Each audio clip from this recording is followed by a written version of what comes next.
Oh, it's Daddy. Both my daughter and I were stunned. It was my husband. Honey, what's this all about? Seeing my face, Dad had comprehended everything. He was visibly shaken. It's not what you think, this is. There's no escaping from death. I'm Naomi, 34 years old, and I work as an admin assistant. I've been married to my husband Jake for a solid 7 years now. We were in the same class at university. We were in the same major and even had some classes together. So naturally we started chatting a lot. I guess all that time spent together studying did its magic, because we ended up getting quite close. In our senior year, we started dating. Between sharing job hunt dates and keeping each other's spirits up, something clicked between us. We were both hectic with job hunting, so there wasn't much romantic time at first. But we still managed to have some fun. Pushing through the job hunt together gave us a buzz of motivation, and we found ways to relax while keeping on top of the games. And with a happy twist, we both landed jobs around the same time. From then on, we let loose and enjoyed some serious quality time as a couple, making up for the time we'd held back. Since both of us were exempted from taking most of the finals, thanks to our good grades, only the thesis was left hanging. So we took short trips, went on drives, and made loads of memories. After graduating, we stepped into the real world. At first, we put getting used to the job as our priority, and didn't foresee each other. That decision worked out well for us. When you meet up without enough mental space, even small things can trigger arguments. We met only when we genuinely felt like it. The time we spent together was a blast and a great breather from work's hustle. Fast forward about 3 years. We'd settled into our jobs, and that's when we started living together. Around that time, marriage was on our minds, so we wanted to try sharing our lives at first. It went smoothly, and we enjoyed a good share of happy times together. Then, around 2 years later, he popped the question. It's been 5 years since we started this journey, but my feelings for you are as strong as ever. So, will you marry me? I felt the same way. I love you so much. I'm looking forward to the journey ahead. And that's how we decided to tie the knot. Even after 5 years together and 2 years of living under the same roof, taking that step of marriage was a significant one. So even after spending all that time together, married life felt refreshingly new. Somehow, I always found myself feeling excited, and there were many moments when I realized we were married. I kept my maiden name at work, but in private life, I took on Jack's last name. When I was addressed by it, my heart skipped a beat. Every time it hit me that I was truly married to him. While cherishing the reality of being a married couple, we carried on with our honeymoon phase. Our lifestyle didn't change dramatically from when we were living together, yet just the act of experiencing it as a married couple altered the perception quite a bit. Amidst all that, there was something truly joyous that happened between us. I got pregnant. About 2 years into our marriage, we found out that we were expecting a child. Hon, I'm pregnant. Really? Yeah, we're going to be parents. Yes, that's amazing, honey. He was overjoyed about my pregnancy, and I was thrilled too. Later on, I gave birth to the baby without a hitch. A lively baby was born. She was incredibly adorable, truly like an angel. She's our treasure, an exceptional baby girl, He was mesmerized by her as he held her in his arms. We named her Lisa. She was genuinely adorable, and both of us were in full-on darling mode.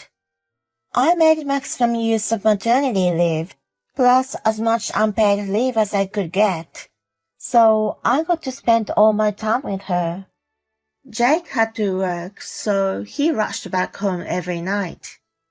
We spent our time soothing Lisa, and it even made us have dinner later than usual. That was how we passed our blissful days.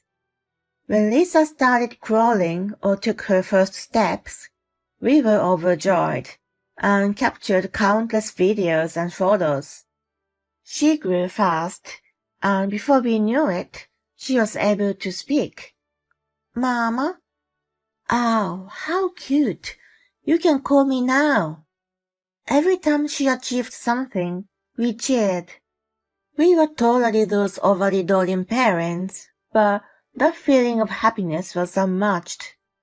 I was happy that Jake was proactive in parenting. I thought once again how fortunate I was to have married him. Then Lisa started going to daycare. As my leave ended and I had to return to work, we had to start relying on it. Jake and I arranged it so that whoever finished work earlier picked her up.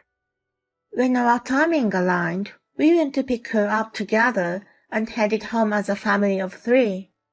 Something happened at daycare today. Wow, really? Lisa, who was between Jake and me, happily told us about her day as we held hands. Listening to her story while walking home together was just pure bliss for both of us. We were a close-knit family, living our happy life together. I believed we were going to continue living like that for a long time. However, after a little while, Jake's work became busier, and he started having more overtime. So I became the primary person to pick Lisa up, given the circumstances. Daddy can't pick me up anymore? No, he's working very hard lately, so let's support him. Yep, go Daddy. She was such a sweet girl and wrote a letter of encouragement for Jake. I left the paper that said, "Love you, Daddy. You're my superhero," next to the dinner I prepared for him. He had been getting back home when she was already asleep. When he saw it during dinner, he was really touched. No way, she's such a sweet kid. I want to hug her right away. Hey, you shouldn't wake her up when she's sound asleep. Yeah, you're right. Man, she's such a good kid. Can I just sneak in to see her sleeping face? Make sure you don't wake her up with the hallway light. Got it. He happily headed to her room, taking care not to disturb her while stealing a glance at her face. It made me happy to see how much he cherished her.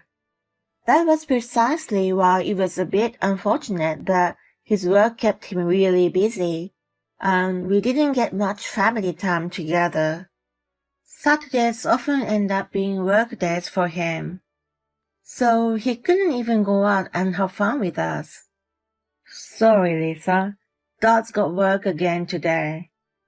Okay, will you be back home at night? Yeah, that's the plan. I'll do my best to make it in time for dinner. Then I'll wait for Daddy to come back. Have a good day. Thanks. Love you so much. He headed off to work saying that, but sometimes he did, and the other times he didn't. On the later occasions, Lisa looked really disappointed, and it made me sad each time. But it was work, so there was not much to be done about it. I hoped she gradually came to terms with it. As Jake and I climbed the ladder at work and took on more responsibilities, overtime was bound to increase. Even during those times, I hoped she'd become a kid who handled things patiently. Of course I wanted to have plenty of family time, but I wanted her to slowly build up tolerance for those situations from early on. Despite that, I wanted to make the most out of the time we had together. I thought Jake shared the same sentiment. Still, I couldn't help but feel he was way too busy on those days. I decided to talk to him about it. Hey, don't you think you've been doing too much overtime lately? Can't you delegate some work to others and come home a bit earlier sometimes? Nah, that's not possible. I'm expected a lot by the company, and both my boss and assistants rely on me, you know. But hey, at least I'm home all day on Sundays, and that's when I can give Lisa my full attention. True, but she misses you quite often. I know it's not ideal. Well, I'll try my best to involve my assistants more with the work. That'd be great. He said so for the time being, but ultimately things didn't change.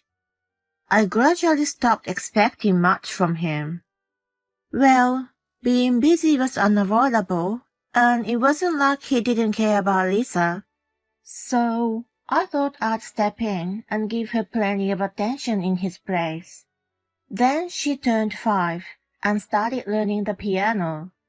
She liked the sound of it after watching music shows. When she said she wanted to give it a try, I promptly enrolled her in piano lessons. There were many kids around her age in the class. And incredibly, a girl from the same preschool was there too. Her name was Sadie, and she was in a different class at school. I started chatting with her mom, and we became mommy friends. We talked about the tough parts of parenting, and emphasized with each other while waiting for our daughter's lesson to finish. It was an enjoyable time. Lisa got along really well with Sadie, which made me think that it was a great decision to have her attend the piano lessons. At that time, I never could have imagined what was about to happen. Sadie's mom and I started chatting when picking up our kids from preschool.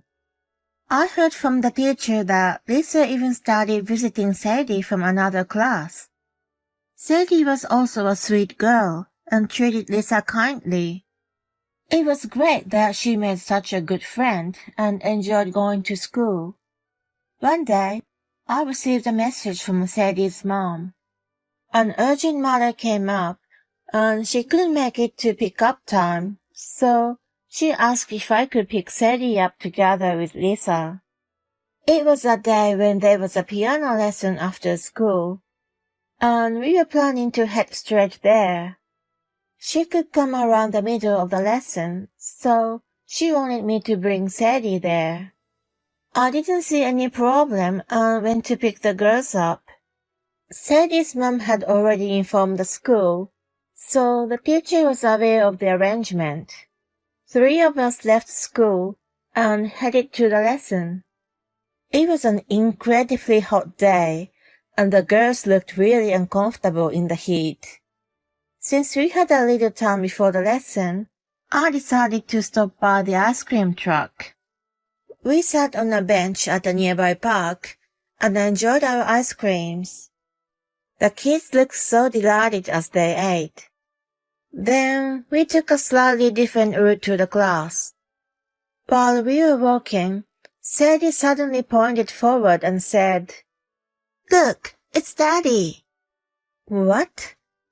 Lisa and I were stunned. It was Jake who was standing there. "Daddy!" Sadie ran to him shouting.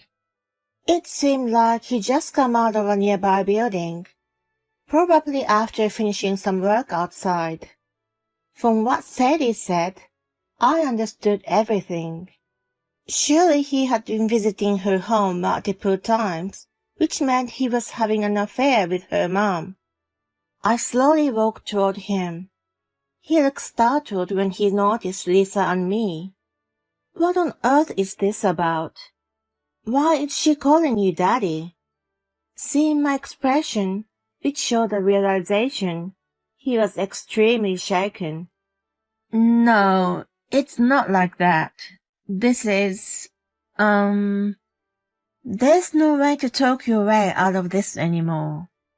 Confess everything. Well, whatever. We have a piano lesson now, so we'll talk when we get home. I glared at him. He turned pale and fell silent. As we continued our way, I asked Sadie about him. Is that man your dad? Yeah, he's with me from the evening until late at night. I see. Do you have dinner together too? Yeah, but Daddy doesn't eat much. Then he puts me to bed after that.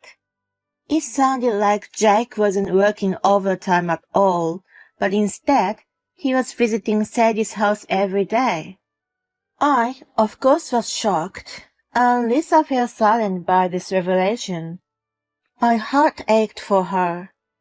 After dropping Sadie off at the class, I told the teacher that Lisa seemed a bit unwell and needed to go home. Then I decided to go to my parents' place and take care of her with their help. I called them beforehand to explain the situation. Does Daddy like Sadie more than me? No, sweetie. As I struggled to come up with an answer, my dad spoke up. Your daddy did something very wrong. It's unforgivable. So there's no need for you to be treated well by such a bad person. Pumpkin, you have Mom, and you have Nana and me too. We all love you the most, sweetie. Don't forget that we are here for you. When he gently soothed her, she teared up and nodded in agreement. Then she fell asleep, perhaps exhausted from the shock. I immediately called Jake and conveyed that I wanted to talk. He agreed, so I headed back to the house. I also called my in-laws to join the talk. With my mom taking care of Lisa, my dad and I went to see Jake. He had Sadie's mom with him, but he probably didn't expect my dad and in-laws to show up. He was visibly shaken. Why are you all here? Well, is there something inconvenient? If it wasn't actually adultery, wouldn't you be more open about it? You better come clean. Dad. My father-in-law glared sharply, causing Jake's face to stiffen. Do you realize what will happen if you lie? Then my dad chimed in, and he turned pale, visibly shaken. Oh, well, you see, it's just that... he stammered. At that point, my mother-in-law snapped at him to speak properly. He let out a small gasp and nearly fell off the chair he was sitting on. Seemingly realizing that he couldn't evade the situation, he confessed everything. Just as Sadie had said, he had been visiting her house and having an affair. The initial encounter happened during a parent-teacher meeting that I couldn't attend due to work. They hit it up, exchanged their phone numbers, and through frequent interactions, their relationship developed in that direction. Sadie's mom was a single mother, and due to personal circumstances, she gave birth to Sadie without the involvement of her father. She had been focusing on raising Sadie on her own, but the situation grew increasingly challenging. By meeting Jake, she realized being with a man was enjoyable, and ended up becoming involved with him. Despite feeling guilty, Jake couldn't end the affair. He was torn between Sadie and Lisa, who were both adorable. In the end, he protested in tears, not wanting to sever ties with either of them, which made my affection for him vanish in an instant. Do you really think such selfish thinking would work? I'm divorcing you, and I'll be taking custody of Lisa. Whether you get to see her in the future is her decision to make. I mean, Come on, I'm her father, so I have the right to see her. Then you shouldn't have engaged in adultery. My mother-in-law yelled angrily, and he finally toppled from his chair. Seeing him wincing in pain from his fall, I coldly uttered, "You betrayed both me and Lisa. Now face the consequences." Turning pale, he kept his head down. After that, I went through a lawyer to proceed with the divorce, and demanded a hefty alimony from him. Of course, I also sought child support. After paying both alimony and child support, he couldn't sustain a relationship with Sadie's mom. Well, given his salary, it would have been impossible to repay debts and support another child. Sadie's mom initiated the breakup, and she returned to her hometown with Sadie. It was a relief that they left, and we no longer had to encounter each other at school. By the way, Jake was left not only by me and his adulteress, but also by his family. He currently lives alone, struggling to repay debts day by day. On the other hand, Lisa and I moved into a new apartment and started a new chapter of our lives. She seems to have no attachment to Jake anymore, and doesn't refer to him as daddy at all. She expressed that she didn't need to see him, so Jake ended up losing contact with her completely. She continues to enjoy going to school. I'm relieved to see that, as I was worried about the emotional impact of the divorce. Moving forward, I'll continue to prioritize her and do my best as a single mother to manage both my career and parenting.